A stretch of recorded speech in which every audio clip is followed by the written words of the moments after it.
This is a Central Machinery 13-inch, 16-speed benchtop drill press.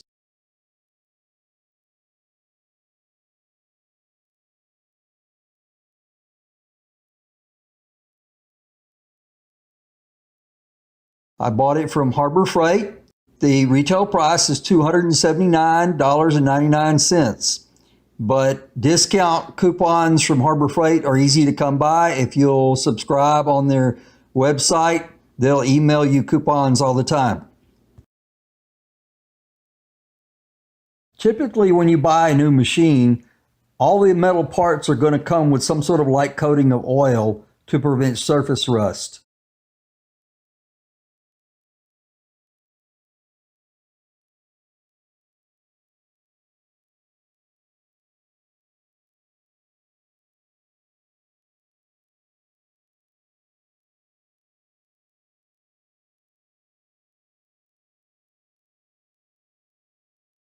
Now it's time to bolt the upright tube to the base. There are 4 metric bolts and lock washers that need to be installed and screwed into place.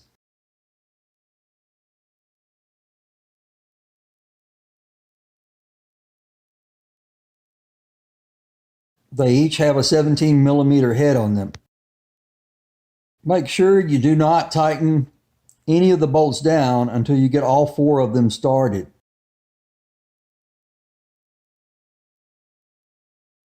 I'll be able to put a final tightening on these bolts once I have the drill press bolted down to the stand.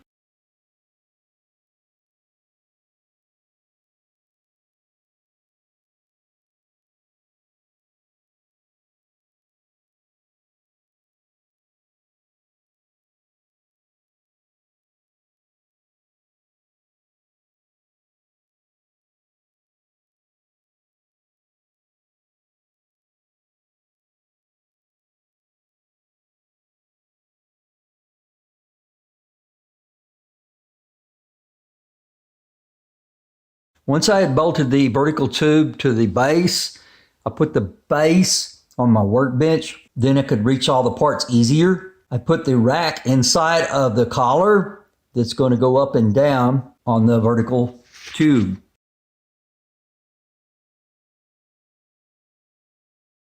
And then I tested it to make sure that the gears were going to be able to engage and turn as they're supposed to.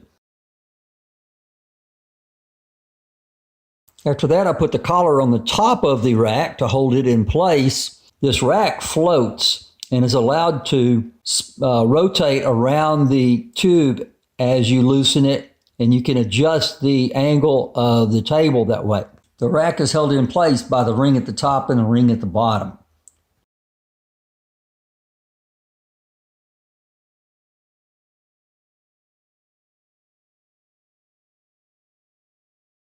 Then I tighten the table height adjustment and put the table in place. And then, because the table is able to rotate, there is also a spot there to tighten that up to stop it from rotating as well.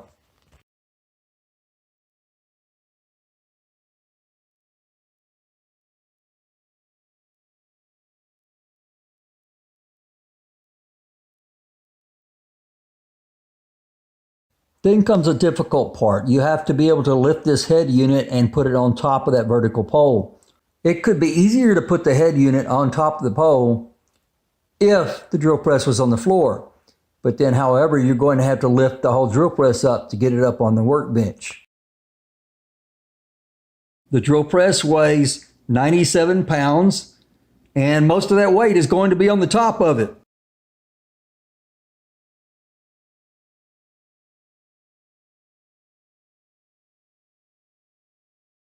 Now came time to thread the handles into the quill control so that you can raise and lower the quill while you're drilling with it.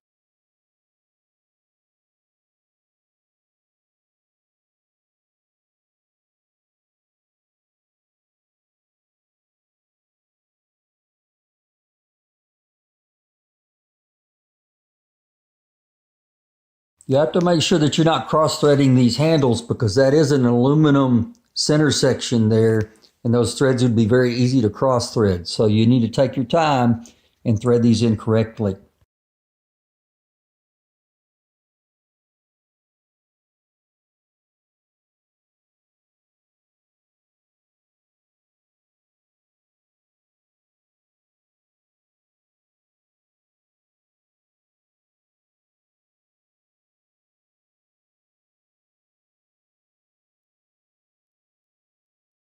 Now I'm installing the knob on the pulley cover on the top of the drill press. There's just one screw to screw into the knob.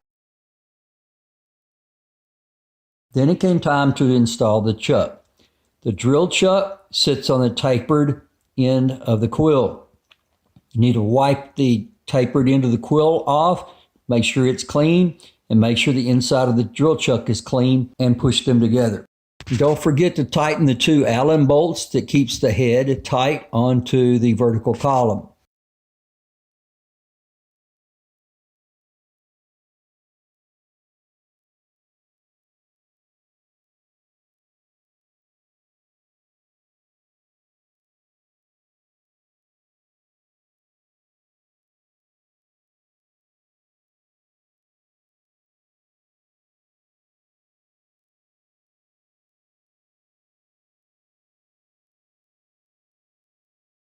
Now I'm demonstrating how to adjust the speeds. You adjust the speeds by raising and lowering the belts. In order to do that, there is a lock on the motor and then a handle to adjust the belt tension. So you release the lock and you release the tension on the belt, and you can adjust the belts up and down to gain speed or reduce the speed.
This chart tells you all the different RPM and belt combinations that are available with this machine. The speed range on this drill press is 220 RPMs to 3600 RPMs.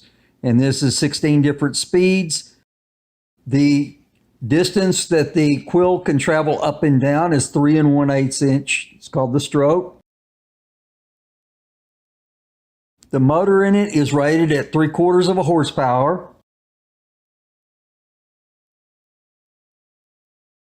This drill press has a 13-inch swing. That means that from the upright arm to the point of the drill tip is 6.5 inches. So if you drill to the center of a round object, the largest round object that you could drill the center of would be a 13-inch diameter. Bench top drill press, and I hope that it serves me well for many years to come. Thanks for watching. Talk to you soon, YouTube.